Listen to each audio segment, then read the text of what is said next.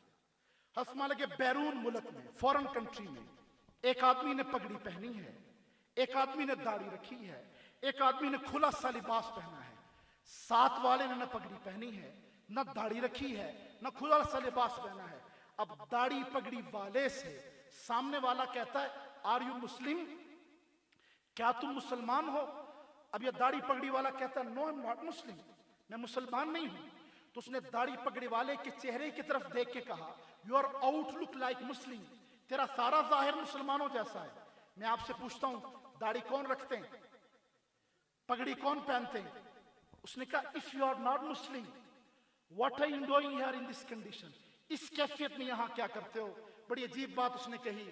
داڑھی پگڑی والا کہنے لگا I am searching here why Muslim are extremist. میں اس بات پہ تحقیق کر رہا ہوں مسلمان انتہا پسند کیوں ہے. انتہا پسندی کہتے کسی بات پہ آ کے اتنا اکڑ جانا کہ اپنی گردن کٹوا دینا, اس سے پیچھے نہ ہٹنا. کہتے یہ کیوں مر جاتے ہیں, بات نہیں بدلتے. یہ کیوں مر جاتے ہیں, عنوان نہیں بدلتے. اس نے کہا why Muslim are extremist, I have spent 5 years. اس نے کہا پھر کسی نتیجے پہ پہنچے ہو میرے بھائیو. اس نے بڑی عجیب بات کہی. اس نے کہا I have reached in one point after spending 5 years, 5 سال کا عرصہ گزارنے کے بعد ایک نقطے پہ پہنچا ہوں. میں نے اپنی کمیونٹی کو لکھا ہے, میں نے اپنی کمیونٹی کو لکھ کے کہا ہے یہ ہو سکتا ہے کہ مسلمان کی رات کی تہجد لوٹ چکی ہو, یہ ہو سکتا ہے قرآن کی تلاوت کی لطافتیں جا چکی ہوں, یہ ہو سکتا ہے یہ ڈرگ میں مبتلا ہو چکا ہو, نشے میں آ چکا ہو.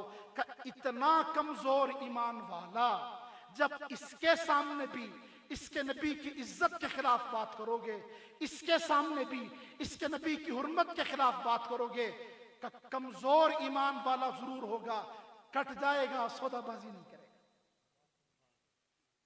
کمر جائے گا, اپنے نبی کی عزت پہ سودا بازی نہیں کرے گا. اس نے اسے کہا پھر تو نے اس کا کیا حل نکالا ہے؟ اس نے کہا میں نے اپنی کمیونٹی کو لکھا ہے if you want to trample down Muslim community, if you want to trample down Muslim community, trample down English میں کہتے ہیں پاؤں کے نیچے رون دینے کو. اگر تم مسلمانوں کو